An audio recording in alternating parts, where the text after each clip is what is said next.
오랜 세월을 앞만 보고 달렸습니다. 그리고 멈췄죠. 모두가 부러워하는 은퇴였지만 시계 태엽이 풀린 것처럼 공허함만 남더군요. 아침이 와도 갈 곳이 없고 뭘 해야 할지 모르는 껍데기만 남은 기분이었습니다. 가장 맘 편히 쉬어야 할 지금, 마음 한구석의 숙제는 여전히 부모님과의 관계였습니다. 특히 아버지. 평생을 가까이 했지만 단 한 번도 마음을 나눈 적이 없었죠. 그때는 모두가 가난했지만 아이들의 눈높이는 이미 서울에 있었습니다. 친구들이 가진 은색 로봇, 저에게는 너무나 갖고 싶은 보물이었습니다. 생일날 용기를 냈죠. 아버지에게. 아버지, 이거 사주시면 안 돼요? 한 번만요. 쓸데없는 소리 마라. 내가 지금 이런 장난감에 정신 팔 때냐? 이놈의 집구석 형편을 봐라. 넌 책상에 앉아 있을 때 가장 빛난다. 당장 들어가서 책이나 봐. 저는 그때 충격이었습니다. 형편이라는 말 대신 아버지는 저에게 쓸데없는 놈이라 말한 것 같았습니다. 그날 이후 아버지는 저에게 차갑고 무서운 존재로 굳어졌습니다. 그 떨리던 손의 의미를 그때는 몰랐습니다. 가장으로서의 책임감이 아버지의 어깨를 짓누른다는 건 알았습니다. 그래서 저는 스스로 짐을 덜어드리려 했습니다. 장학금을 받을 수 있는 지방 국립대, 제게는 최선의 선택이었죠. 하지만 아버지는 무조건 서울의 명문대를 고집하셨습니다. 등록금 걱정으로 며칠을 고민하던 저에게 아버지는 원서 접수 당일 결국 폭발하셨습니다. 안 돼. 내가 어딜 감히 지방으로 가. 이 아비가 허리가 부러지는 한이 있어도 내 이름 석자는 서울인류대학에 올려야 한다. 아버지한테 저는 그저 성적표의 숫자입니까? 제 인생인데 왜 아버지 마음대로 하십니까? 저는 끝까지 아버지의 욕심이라고 생각했습니다. 왜 나를 이렇게 힘들게 하는 걸까? 아버지는 평생 저를 가장 엄격하게 대해야 할 경쟁자처럼 보신다고 오해했습니다.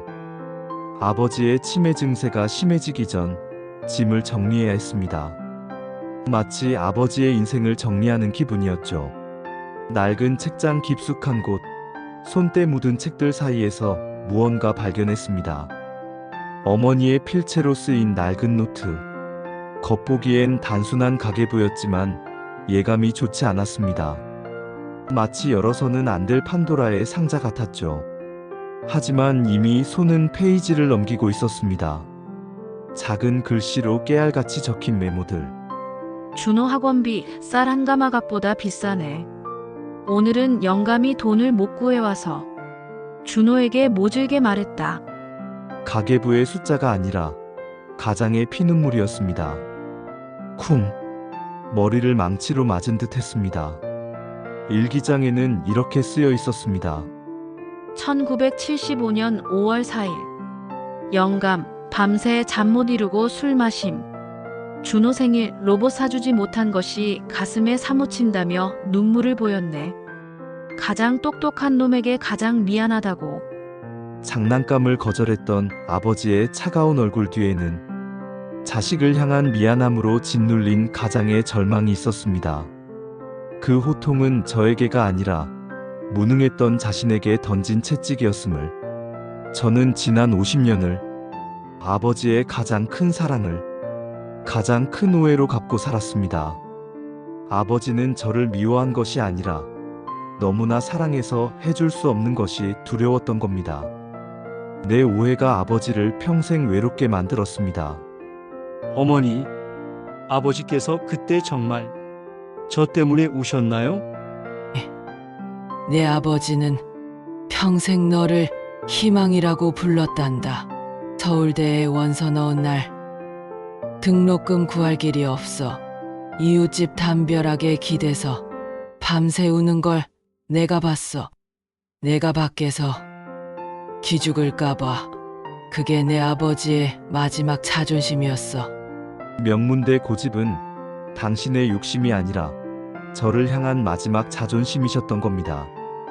그 모진 말을 뱉기 위해 아버지는 얼마나 많은 밤을 홀로 괴로워하셨을까요?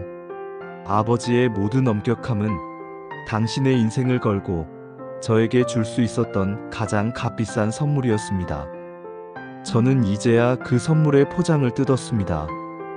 너무 늦게. 말로 하는 사과는 이미 늦었습니다. 이제는 말없는 행동으로 갚을 시간입니다. 매일 아버지를 찾아 손을 잡아드립니다.